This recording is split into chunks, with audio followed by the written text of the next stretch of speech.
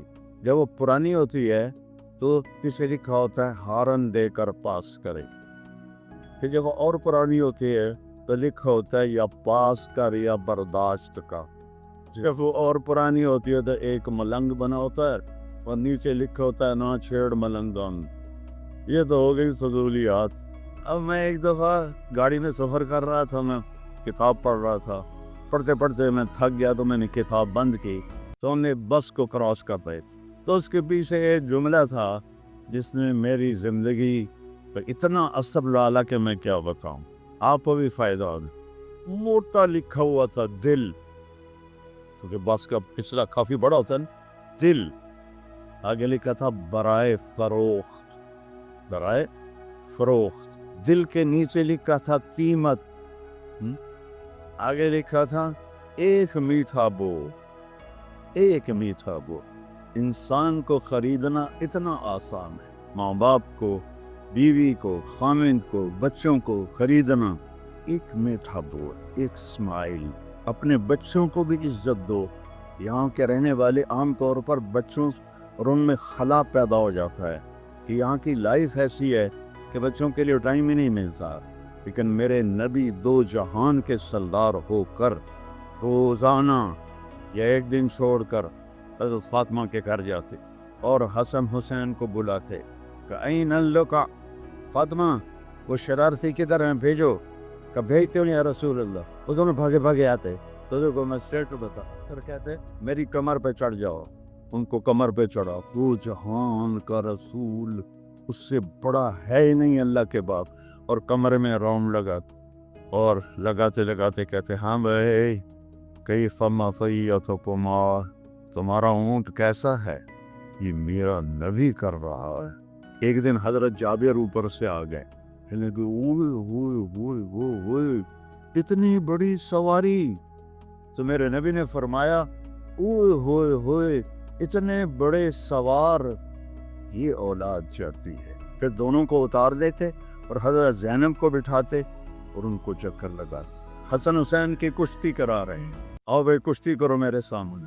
اب آپ مستورات بھی جاب پہ جاتی ہیں, تھکی تھکائی آتی ہیں, نہ آپ کو لاڈ کرنے کا ہمت ہوتی ہے نہ پیار کرنے کی ہمت ہوتی ہے. بھائی ہو تو میں جلدی سے کھائیں اور سو جائیں. تو بچے تو بیچارے پھر ویسے ہی ویسے رہتے ہیں. تو حضرت حسین چھوٹے تھے, حسن بڑے تھے. تو حسن ان کو دبا رہے تھے تو آپ کہتے حسین شاباش, سے تھاپڑا لگاتے حسین شاباش. تو ماں بھی بیٹھی تھی فاطمہ, کہنے لگی یا رسول اللہ کوئی حسن کو بھی تھاپڑا لگا دے, شاباش لگا دے. کہ آپ نے کہا فاطمہ بیٹھی یہ جبریل میرے پاس کھڑا ہے, وہ بھی حسین کو ہی تھاپڑے لگا رہا ہے, تو میں بھی حسین کو تھاپڑے لگا رہا, شاباش دے رہا. اور جب حضرت فاطمہ آپ کے گھر میں تشریف لاتی ملنے کے لیے, آپ مثلاً نیچے بیٹھے ہوئے ہیں یا چارپائی پہ بیٹھے ہوئے ہیں یا ایک کرسی تھی آپ کے گھر میں وہاں بیٹھے ہوئے ہیں, تو یہ حضرت فاطمہ آئی تو آپ ایک دم اٹھتے تھے اور یہاں آنے کا انتظار نہیں کرتے تھے کہ فاطمہ یہاں آئے.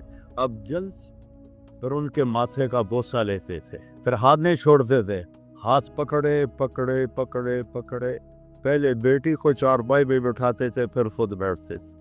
یہ عزت آپ دیتے تھے. آپ یہ عزت اپنی اولاد کو دو, کبھی بھی نافرمان نہیں ہوں. اور حضرت فاطمہ بھی یہی کرتی, جب ہمارے نبی ان کے گھر جاتے تو ایک دم کھڑی ہو جاتی, ہاتھ کیا آپ کا ہاتھ پکڑتی, آپ کے ماتھے کا بوسہ لیتی اور پھر ان کو لا کر پہلے بٹھاتی. یہ میرے نبی نے ہمیں گھر کی زندگی سکھائی ہے, یہ گھر کی زندگی ہے. اور آپ میاں بیوی کے ذمے ہے ایک دوسرے کو اظہار محبت